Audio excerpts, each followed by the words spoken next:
अब दूसरी पेटी की अपन बात करते हैं तो वह है उपोष्ण कटिबंधीय उच्च वायुदाब की पेटी, सब ट्रॉपिकल हाई प्रेशर बेल्ट।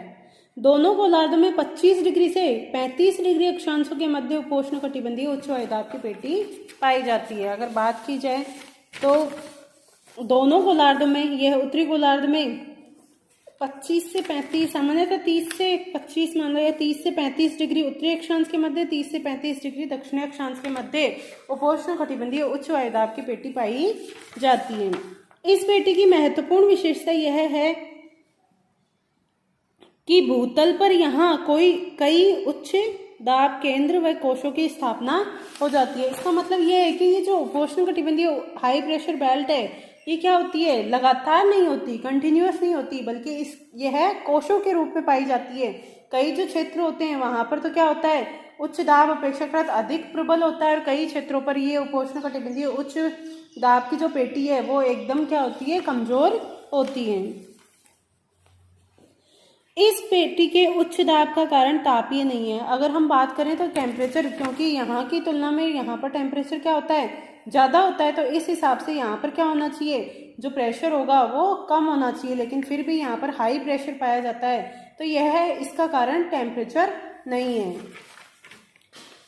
बल्कि यह पृथ्वी की दैनिक गति और वायु के अवतलन से संबंधित है। यानी यहाँ पर हाई प्रेशर पाए जाने के दो मुख्य कारण है। पहला है पृथ्वी की घूर्णन गति। पृथ्वी की घूर्णन गति के कारण वायु क्या होती है, इस क्षेत्र में नीचे की ओर उतरती है, यानी वायु का अवतलन होता है, जिसके कारण इस क्षेत्र में उच्च वायुदाब पाया जाता है। अतः यहाँ पर उच्च दाब का संबंध पृथ्वी की घूर्णन गति या गति से है, इसलिए इसे गतिजन्य पेटी कहा जाता है। इस पेटी का निर्माण विषुवत रेखीय क्षेत्र के ऊपर उठी हुई वायु तथा उपध्रुवीय न्यून वायुदाब से ऊपर उठी हुई वायु के ठंडा होकर नीचे उतरने के कारण है। इसको हम समझते हैं, जैसे देखो वायु की प्रवृत्ति क्या होती है, हमेशा उच्च दाब से न्यून वायुदाब की ओर वायु चलती है। अगर धरातलीय वायु की बात की जाए तो हम देखेंगे कि हाई प्रेशर जो बेल्ट है, यहाँ से भूमध्य रेखा की न्यून वायुदाब पेटी की ओर क्या चलेगी, पवन चलेगी।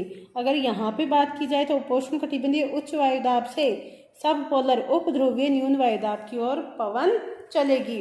तो भूमध्य रेखा की न्यून वायुदाब पेटी के पास में क्या होगी, पवनें क्या होगी, ऊपर की ओर उठेगी। ये मान लो ऊपरी वायुमंडल की हम बात कर रहे हैं, तो यहाँ पर जैसे ही हवाएं आएगी हाई प्रेशर बेल्ट से, दक्षिणी गोलार्ध से भी हाई प्रेशर बेल्ट से हवाएं आएगी, और उत्तरी गोलार्ध में भी हाई प्रेशर बेल्ट से भूमध्य रेखीय न्यून वायुदाब पेटी की ओर हवाएं आएगी, और ये हवाएं भूमध्य रेखीय न्यून वायुदाब पेटी पर पहुंचते ही क्या होगा, ऊपर की ओर उठना प्रारंभ कर देगी। जैसे ही ये ऊपर की ओर उठेगी, कहाँ तक जाएगी, इनको बोलते हैं क्या, संवहनिक धाराएं। ये क्षोभमंडल के निचली सीमा पर, यानी इनकी अंतिम सीमा क्या होगी, ट्रोपोपॉज इनकी अंतिम सीमा होगी।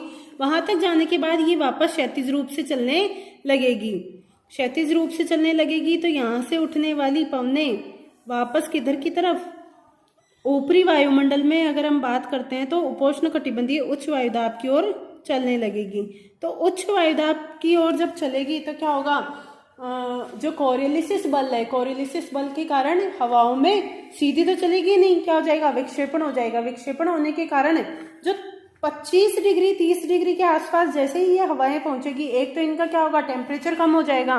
टेम्परेचर कम होने के कारण हवाएं ठंडी होकर भारी हो जाएगी, जिसके कारण नीचे बैठना प्रारंभ कर लेगी। दूसरा मुख्य कारण है कि यहाँ पर विक्षेपण बल इतना ज्यादा तीव्र हो जाएगा कि ये हवाएं जिनकी दिशा क्या थी, अगर बात की जाए तो यहाँ से बात की जाए तो ये उत्तर की ओर थी और यहाँ दक्षिण की ओर थी, तो ये हवाओं में विक्षेपण इतना अधिक हो जाएगा कि हवाएं लगभग पश्चिम से पूर्व की ओर चलने लग जाएगी। तो जब ऊपरी वायुमंडल में यहाँ पश्चिम से पूर्व की ओर हवाएं चलेगी, इस प्रकार से हवाएं चलने लगेगी, तो ये ऊपर उठ के इधर जो हवाएं आ रही है ये क्या हो जाएगी, बाधित हो जाएगी। बाधित होने के कारण यहाँ पर एक वायु का बहुत बड़े मतलब वायु के गुब्बार का निर्माण हो जाएगा, और ये क्या होगा, नीचे की ओर बैठना, हवाएं जैसे ही यहाँ से टकराएगी यहाँ पे इकट्ठी हो जाएगी। इकट्ठी होने के कारण फिर जब इकट्ठी होकर ये नीचे की ओर बैठना प्रारंभ कर देगी, तो नीचे की ओर जब बैठेगी तो यहाँ पर क्या होगा, हाई प्रेशर का निर्माण हो जाएगा। हवाओं के नीचे उतरने के कारण यहाँ पर हाई प्रेशर का निर्माण हो जाएगा। नीचे क्यों उतरी, क्योंकि कोरियोलिसिस बल के कारण हवाओं का विक्षेपण इतना ज्यादा हो गया कि 30 से 35 डिग्री के आसपास ऊपरी वायुमंडल में हवाएं पश्चिम से पूर्व की ओर चलने लग गई और यही हवाएं इनमें बाधित, इनकी दिशा को क्या करने लगी, बाधित करने लगी, जिसके कारण हवाएं इकट्ठी होकर क्या होने लगी, इस 30 से 35 डिग्री के आसपास धरातल की तरफ नीचे बैठने लग गई या नीचे की तरफ हवाओं का अवतलन होने लग गया। तो इस अवतलन के कारण यहाँ पर हाई प्रेशर बेल्ट का निर्माण हुआ, इसलिए उपोष्ण कटिबंधीय उच्च वायुदाब पेटी को गतिजन्य भी कहा जाता है।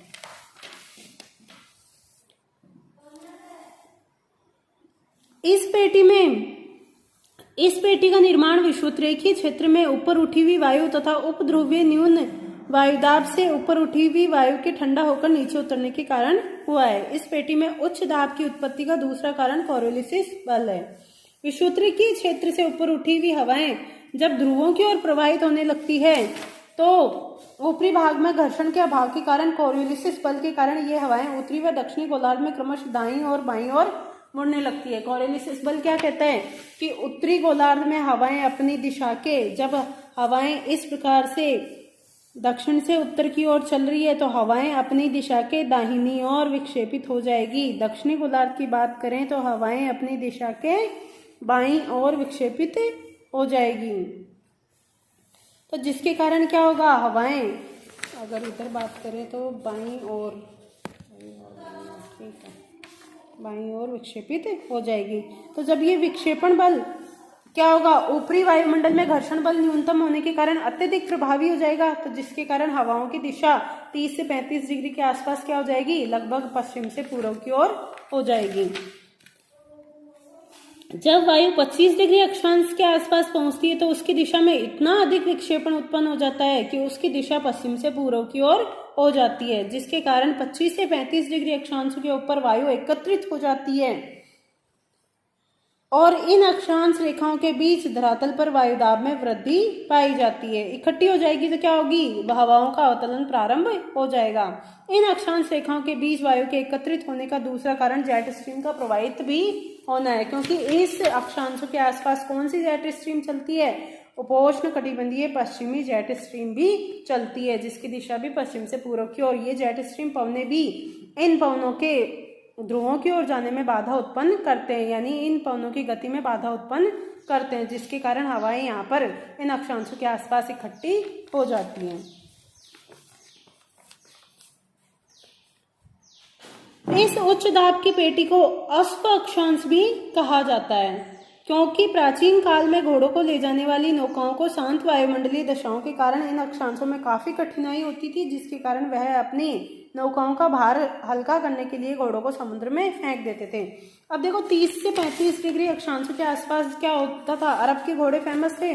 तो अरबी क्षेत्र से भूमध्य सागर, जो भूमध्य सागर वाला क्षेत्र था, वहां से क्या होते थे, घोड़ों का व्यापार यूरोप की ओर किया जाता था। तो यूरोप की ओर जब व्यापार किया जाता था तो इस क्षेत्र में क्या होता था, उपोष्ण कटिबंधीय 30 से 35 डिग्री के आसपास हवाएं नीचे की ओर उतरती थी। जो नीचे की ओर उतरने के कारण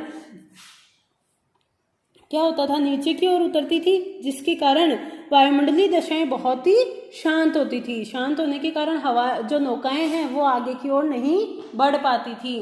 इसलिए नौकाओं का भार हल्का करने के लिए जो घोड़े वो अपने साथ लेके जाते थे, उनको क्या करते थे, समुद्र में यानी भूमध्य सागर में ही फेंक देते थे, जिसके कारण इसे हॉर्स एटीट्यूड के नाम से भी जाना जाता है।